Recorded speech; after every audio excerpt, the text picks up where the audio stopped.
Olá, eu sou Daniele Janguier e a convite do Grupo C Educacional estou aqui para apresentar a websérie Fique Ligado sobre crimes sexuais. Temos hoje duas convidadas que vão discutir sobre o caso Mariana Ferrer.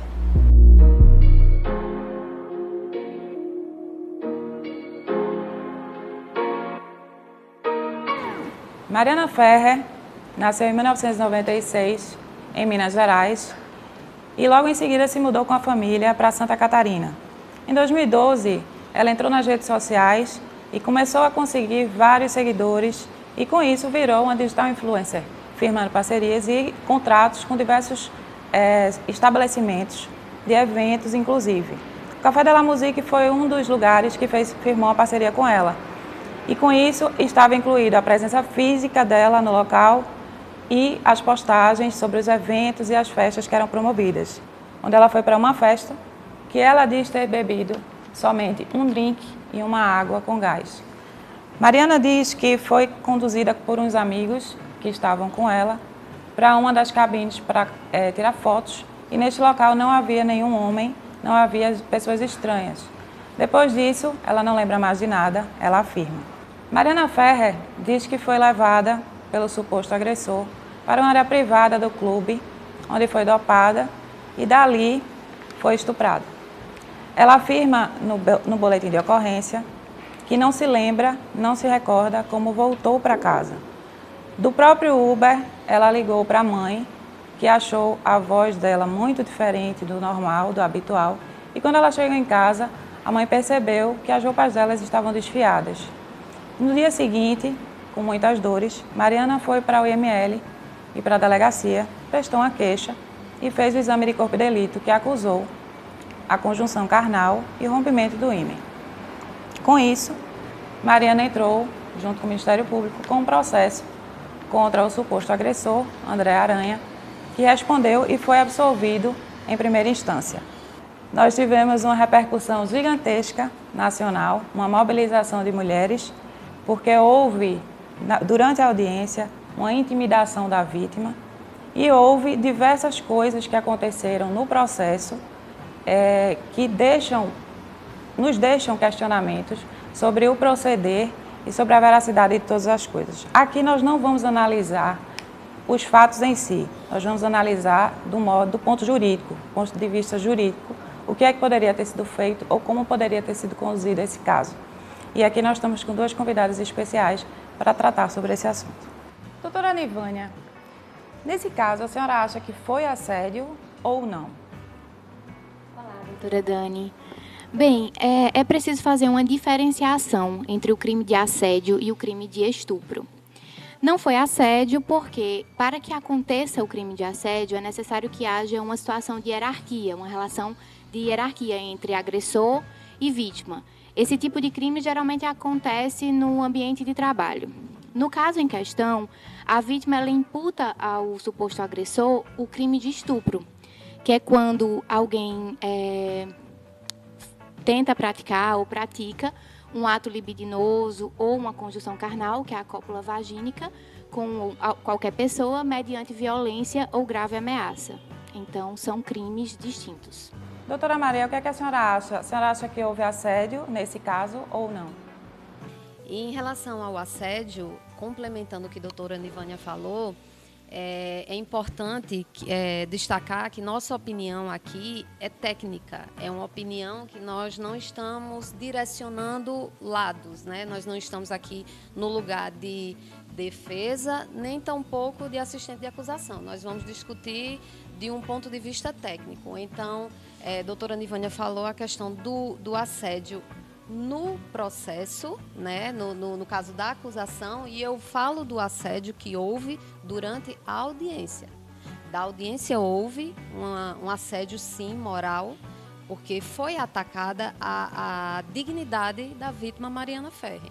Então, já está no DNA processual, enquanto nós mulheres somos vítimas, ser agredida, né, ser xingada, humilhada. E o que aconteceu ali, durante aquela audiência, foi um assédio moral, no momento que a gente não consegue nem distinguir mais quem é promotor, quem é juiz, quem é defensor público, né? Ali tudo se confunde, porque até finalizando, com todo respeito à Defensoria Pública, a Mariana ela ficou sem defesa, porque até onde eu vi da audiência, o defensor permaneceu calado. Então, ela quem fez a defesa própria, ela não teve uma boa instrução. E aí eu falo, tecnicamente falando, analisando o que eu vi, porque eu não tive acesso, acho que a doutora Nivânia também não teve, nós não tivemos acesso aos autos, mas de um ponto de vista técnico, o que a imprensa divulgou e o que a gente viu, que todos vocês viram. Então, ali houve, sim, um assédio moral e que, inclusive, é causa de nulidade processual, que posteriormente o advogado dela deve alegar uma nulidade processual, porque ela foi revitimizada, né? Que a criminologia ela estuda a vitimologia, estuda a revitimização, e aí tem a vitimização primária, secundária e terciária. A primária é quando atinge os bens da vítima, né? A moral dela. A secundária é quando a própria justiça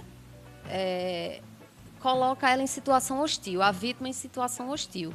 E a terciária é quando a família, os colegas que não colaboram, que não dão força para que a vítima vá fazer o registro da ocorrência. Então, ali houve, sim, uma revitimização. Eu vou aproveitar a sua fala e já puxar o gancho para a próxima pergunta. Exatamente o constrangimento da vítima em audiência por parte de um dos advogados. Isso é uma prática comum no direito criminal? É uma prática que é permitida ou é acolhida pela justiça como uma coisa comum, ou é uma coisa que está tentando ser combatida? Eu gostaria da sua opinião pessoal, já que a senhora tem uma tese sobre isso. Sim, nesse caso é estudo de pesquisa meu. Eu até palestrei na Conferência Nacional da Mulher Advogada sobre esse tema, que inclusive ele não era muito abordado. Hoje em dia ele veio muito à tona por conta do caso Mariana Ferrer, que trouxe prospecções maiores para o tema, mas nós já tivemos casos de repercussão também nesse sentido. E faz parte do escopo institucional do judiciário humilhar a mulher, de utilizar como estratégia discriminando a sua condição de mulher, né? E isso não é uma estratégia válida, porque dentro do processo, nós, enquanto defesa, nós devemos conhecer cada peça do jogo, né? Que o processo é um jogo processual, onde nós devemos conhecer cada peça do jogo. Mas você trazer para dentro do processo uma estratégia que não é válida, porque você desmerecer a vítima, não é uma estratégia válida. E ela deve ser reconhecida como litigância de má-fé, nos termos do artigo 16 e 79 do Código de Processo Civil.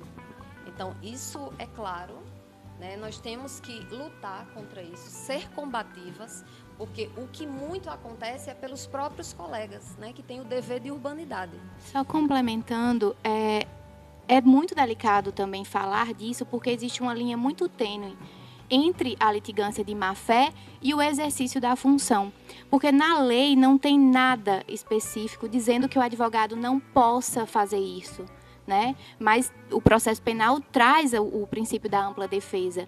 Então, eu acredito que esse termômetro do que vai ser possível daqui em diante ou não, ele depende muito da reação do próprio juiz, do promotor durante a audiência, da própria sociedade, né? Então, quando essas reações começam a ser de repúdio, como aconteceu no caso Mariana, eu acredito que venha contribuir para que mudanças ocorram. Porque, como eu disse, é uma linha muito tênue entre a litigância de má-fé e o exercício da função. O que é que caracteriza um estupro de vulnerável? A senhora acha que nesse caso de Mariana Ferrer foi comprovado, é comprovado, eu sei que a senhora não teve acesso aos autos integrais, mas pelo que se viu, pelo que se foi divulgado, a senhora acha que houve estupro de vulnerável? Veja bem, o estupro convencional é você praticar, né, conjunção carnal ou qualquer outro ato libidinoso mediante violência ou grave ameaça com qualquer pessoa. E aí a pena ela vai de 6 a 10 anos. No caso do estupro de vulnerável, ele vai incidir quando o crime ele é cometido contra menor de 14 anos ou contra qualquer pessoa que não possa oferecer resistência. Quem são essas pessoas?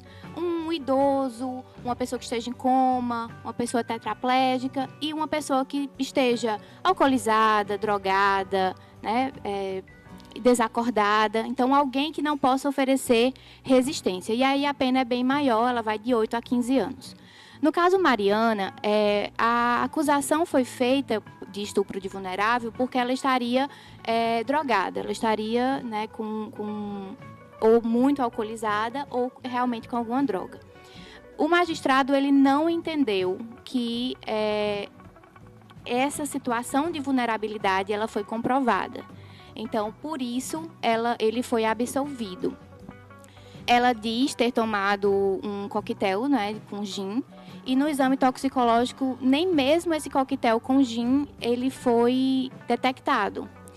E aí, assim, pode realmente ter havido algum erro no momento do exame toxicológico. Existem drogas que podem não ter sido testadas e ter sido uma dessas drogas que poderia estar nela.